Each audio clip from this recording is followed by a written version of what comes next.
L'inflation qui devrait donc approcher la barre des 7% en France au mois de septembre selon les dernières prévisions de l'INSEE. Bonjour Christian Parizeau. Bonjour.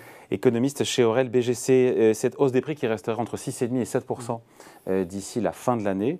Est-ce que ce scénario, on est à 5,9% au mois de juin, est-ce que ce scénario de l'INSEE, on peut leur faire confiance, est-ce qu'il est crédible ? Tout est crédible en ce moment sur l'inflation, c'est ça le gros problème. C'est-à-dire qu'on est aujourd'hui sur un choc inflationniste qui n'est pas lié à un seul phénomène. Et c'est ça le gros problème qu'on a aujourd'hui pour le prévoir. Alors il y a tout ce qui est aspect énergie, alimentaire. Bon, si vous arrivez à savoir quel sera le niveau des cours du pétrole au mois de septembre, c'est déjà pas évident, mais on va dire c'est une des composantes. Mais on s'aperçoit qu'il y a d'autres éléments qui sont rentrés aujourd'hui en compte dans cette inflation. Ça explique sa brutalité. Un premier élément, c'est tout ce qui est lié au Covid. Vous savez, avec la réouverture de certaines activités dans le secteur des services, ça a créé des tensions inflationnistes assez fortes. Donc ça pourrait beaucoup s'atténuer durant cet été parce qu'on a vu, il y a eu une flambée avec la réouverture dans tout ce qui est lié au tourisme, tout ce qui est lié à la restauration et tout ça, mais c'est en train de s'essouffler quand même sur certains secteurs. Donc il y a cet effet-là.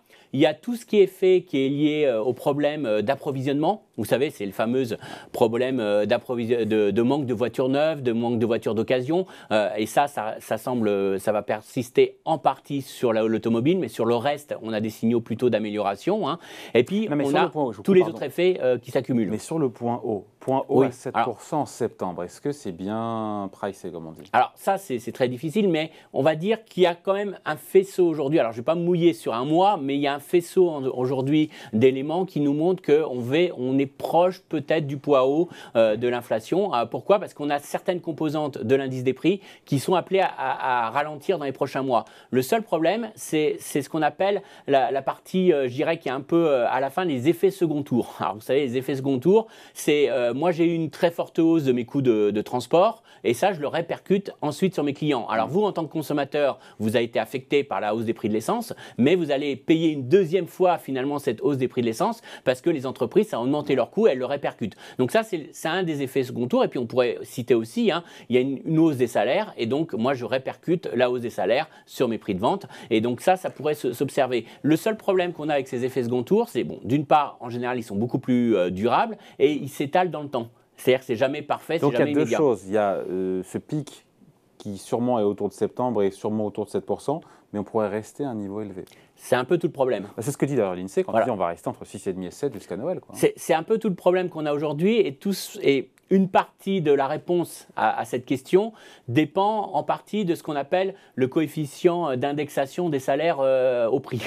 Pour faire simple, si votre salaire augmente beaucoup moins vite que l'inflation, alors c'est pas bien pour vous, mais ça veut dire que ça va peser énormément sur votre consommation, vous allez pouvoir moins consommer, et donc à ce moment-là, ce sera très difficile pour les entreprises de relever leurs prix, et donc ça ralentit l'économie, ça permet même de rééquilibrer l'offre à la demande, et donc ça atténue les tensions inflationnistes. Si par contre, je vous indexe parfaitement votre salaire à l'inflation, c'est ce qu'on appelle la stagflation. C'est-à-dire que vous ne consommez pas beaucoup plus, mais j'entretiens l'inflation. Si je vous dis que l'inflation est de 6% et que j'augmente votre salaire de 6%, finalement, c'est neutre pour vous, puisque vous pouvez consommer autant qu'avant, mais il n'y a pas de croissance, parce que vous n'allez pas mieux, vous n'êtes pas très heureux, mais il n'y a pas de décrue de l'inflation. Et ça se maintient à 6%. Et puis, il y a le dernier schéma qui fait cauchemarder tout banquier central, c'est moi, j'ai vu qu'il y avait 6% d'inflation, je vais voir mon patron et je lui dis 10%. Voilà. Et là, on est vraiment dans un phénomène plus que de stabilité et qui va s'accélérer. Alors, pour l'instant, si vous prenez les derniers chiffres, vous êtes sur une inflation salariale qui est autour de 3,2. Alors, quand vous avez une inflation en France à 6 et puis dans l'ensemble de l'Europe à 8, on va dire que c'est plutôt le scénario récessionniste qui l'emporte et impact sur le pouvoir d'achat des ménages. Avec grosse perte de pouvoir d'achat et en même temps, grâce au dynamisme des salaires et aux mesures prises en cours et à venir par le gouvernement, l'INSEE nous dit que la perte de pouvoir d'achat sera limitée à 1 petit % cette année. On se dit qu'on s'en sort pas si mal avec une inflation qui en moyenne en 2022 sera de 5,5%. Oui, c'est vrai qu'on est un des pays qui s'en sortent le mieux parce qu'on a ce fameux bouclier tarifaire, notamment sur les prix énergétiques. Jusqu'à Noël. Voilà, prolongé. Et ça, c'est quand même un vrai élément de stabilité des prix et ça limite l'impact. Je vous laisse regarder au Royaume-Uni ce qui se passe, aux États-Unis. Ces 2 points, ça a été calculé. Sans les mesures de soutien du gouvernement, pas tous les boucliers tarifaires et compagnie, les ristournes à la pompe, l'inflation, l'INSEE nous l'a rappelé, aurait été de 2 points supérieurs. Donc ça ne sera pas été 7, on serait à 9. Voilà, même si aujourd'hui on est à 5,9, donc on serait à 8. Voilà, on est sur quelque chose qui a vraiment modéré l'inflation. Alors peut-être, il faut quand même le rappeler, au prix d'un endettement de l'État. C'est-à-dire que demain, on va payer quand même ce choc. Alors, ça ne sera pas nous, peut-être nos enfants, mais en tout cas, on limite l'impact que ça pourrait avoir sur notre pouvoir d'achat par un déficit public qui se creuse et donc, naturellement, un endettement supplémentaire de l'État. Donc, faut pas nier que c'est quand même pas neutre, mais en tout cas, ça a l'avantage peut-être de limiter les négociations salariales et de limiter le risque finalement d'accélération de boucle prix-salaire. Alors même si naturellement le SMIC est en partie indexé sur l'inflation, mais c'est qu'une petite partie des salaires et on va dire que ça limite en tout cas la flambée et le risque que ça a sur le pouvoir d'achat pour l'ensemble des Français. Christian, s'il faut mouiller la chemise, s'il faut faire, pas un pari, mais faire une prévision, le point de l'inflation reste sur 7%, comme ce que dit l'INSEE, en septembre.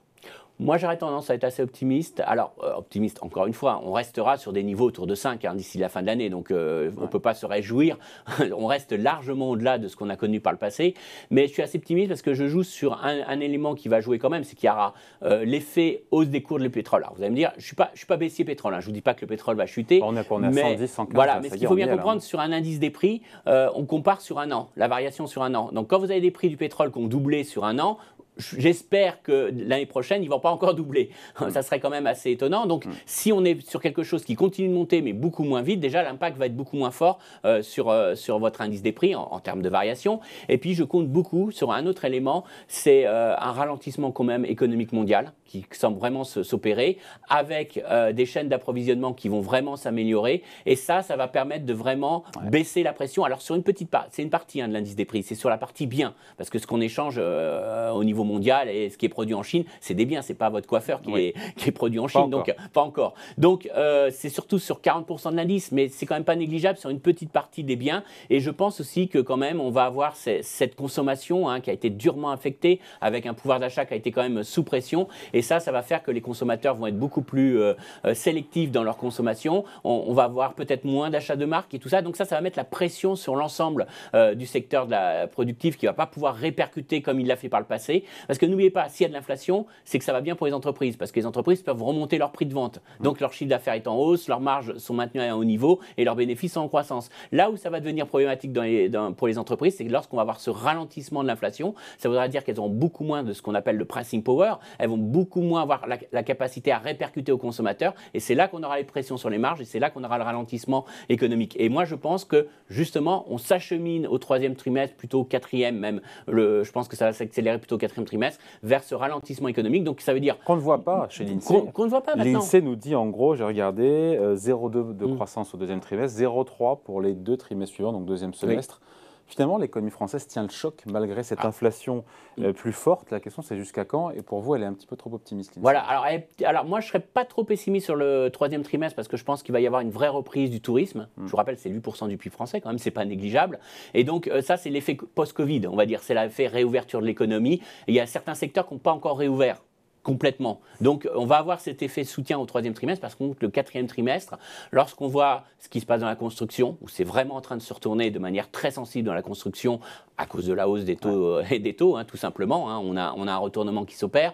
Lorsqu'on voit que beaucoup de ménages, je pense, sont prêts à peut-être tirer un peu sur leur épargne au troisième trimestre pour consommer et compenser l'inflation, mais je pense que la rentrée sera beaucoup plus dure au niveau du consommateur. Donc je pense qu'il y a un vrai ralentissement qui va plutôt s'opérer sur le quatrième trimestre, mais il ne faut pas se leurrer, on ne combattra pas l'inflation, on ne pourra pas avoir une forte croissance économique et pas d'inflation. Là maintenant, on est vraiment dans un schéma où pour combattre l'inflation, il faut ralentir et il faut véritablement qu'on ait un impact très fort du consommateur qui empêche aux entreprises de relever leurs prix, qui vont jouer sur leur marge. Donc, ce n'est pas bon pour l'emploi à terme. Alors, je sais que l'INSEE est assez optimiste encore sur l'emploi. 260 000 créations de postes cette année. Il n'y a pas à se plaindre au final. Non, mais quand on regarde, c'est encore un scénario assez idyllique quand même. Mais moi, je pense qu'il y aura un coût de l'inflation.